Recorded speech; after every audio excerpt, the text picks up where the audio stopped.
Yaravuze ngo kwiga bya nyabyo ni igihe umwuka wo guhatana wavuyeho. Ubumenyi bwa nyabwo ni bwa bundi wiyigisha nkawe ku giti cyawe, bitagombe kugira umuntu runaka uhangana nawe mu bijyanye n'ubumenyi. Yari navuze ngo kubanza kwitegereza neza no gutega amatwi ni ingeso nyamukuru zirinda abantu kwicuza. Iyi niyo mpamvu nyine twahawe amatwi abiri, amaso abiri, amazuru abiri, ariko umunwa ukaba umwe, ururimi rukaba rumwe. Twitegereze cyane, dutega amatwi cyane, twihumurize cyane, ariko tuvuge make. Ibi twagiye tubibona cyane. Yari navuze ngo ubwisanzure n'urukundo ni bimwe.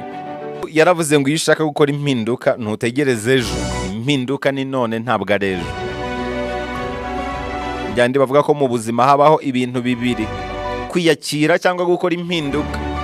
Iyo utabasha kwiyakira ukora impinduka, ntabwo witotomba, kubera ko kwitotomba ntacyo bihindura. Hanyuma iyo utabasha gukora impinduka, nabwo ntabwo witotomba, ahubwo uriyakira. Impinduka rero ni none, ntabwo ari ejo. Impinduka ni none, ntabwo ari ejo. Yaravuze ngo nta gitabo gishobora kukwigisha uwo uri we, nta muhanga mu bya psychology wakwigisha uwo uri we, yewe nta n'umuhanga mu bya filozofiya wabikora. Ibyo bashobora kukwigisha n'ibyo batekereza ko uri, cyangwa ibyo batekereza ko ugomba kuba. Inzira ebyiri zo kwimenya ubwawe: iya mbere ni mu bushuti ugirana n'abandi, inzira ya kabiri ni kuri wowe ubwawe. Icyo usabwa cyonyine rero mu kwimenya ni ugutekereza, ni meditation. Aranavuga ngo ibyo wizera n'ibyo uba. Yaranavuze ngo abantu benshi ntabwo bishimye, kandi impamvu nyamukuru ituma batishima nuko nta rukundo bafite mu mitima yabo. Aranavuga ngo iyo nisobanukiwe ubwanjye, mbasha no gusobanukirwa abandi. Muri uko gusobanukirwa rero niho havamo urukundo. Yaranavuze ngo urushaho kumva icyanga cy'ubuzima neza uko urushaho kwisobanukirwa. Kwisobanukirwa burya bitandukanye no kwimenya. Kwimenya byo ntabwo bigira iherezo, bimeze nk'uruzi rutemba. Iyo umuntu arinda apfa burya atarimenya mu buryo bwuzuye.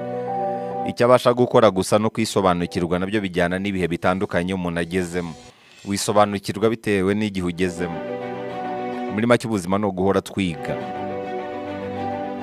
kandi kwiga ntibigira iherezo.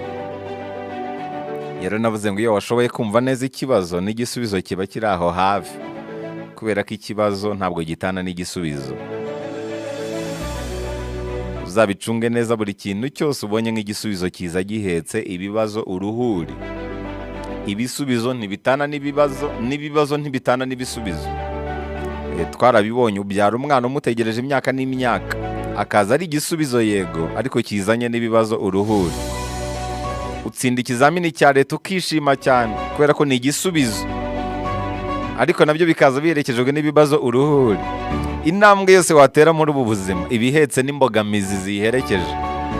Ugura imodoka warayisengeye cyane, ije nk'igisubizo, ariko ikaza ihetse ibibazo uruhuri. Buri kimwe cyose kivumbuwe kiza ari nk'igisubizo mu gihe runaka, ariko uko igihe gishira kikagenda kibyara ibibazo uruhuri. Nta kibazo cyiza cyonyine kidafite igisubizo, nta n'igisubizo cyiza kidafite ikibazo. Ibibazo ntabwo bisigana n'ibisubizo, n'ibisubizo ntibisigana n'ibibazo. Niyo mpamvu bakubwira ngo ntukishime cyane ngo ushamaduke, kubera ko ibyo wishimira nk'ibisubizo biza bihetse ibibazo uruhuri.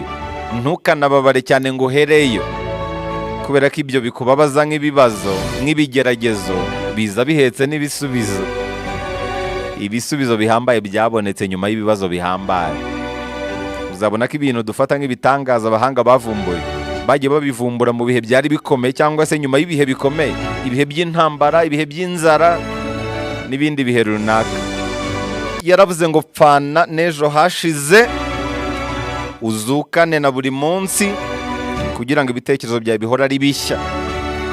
Bijyanye n'ababwiye ngo ngewe mpfa buri munsi, nkanazuka buri munsi. Nigeze kubabwira ko gusinzira ari nk'igicucu cy'urupfu, ni ishusho y'urupfu.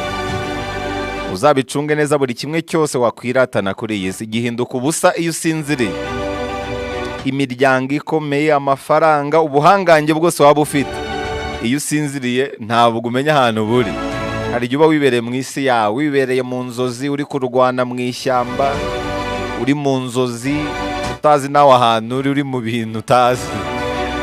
imitungo yawe ntabwo uyitekereza, umufasha wawe ntuba umutekereza, abana bawe ntuba ubatekereza, amafaranga yawe ntuba uyatekereza.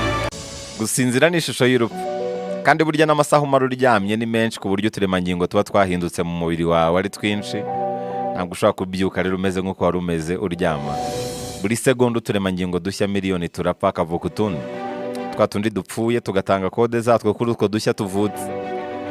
Niyo mpamvu burya banavuga ko umuntu apfa gahoro gahoro, kuva ukivuka uhita utangira gupfa gahoro gahoro, kugeza igihe umubiri uzaba utakibasha kurema uturemangingo dushya, umuntu akagenda asaza gutyo kugeza ashizemo umwuka burundu.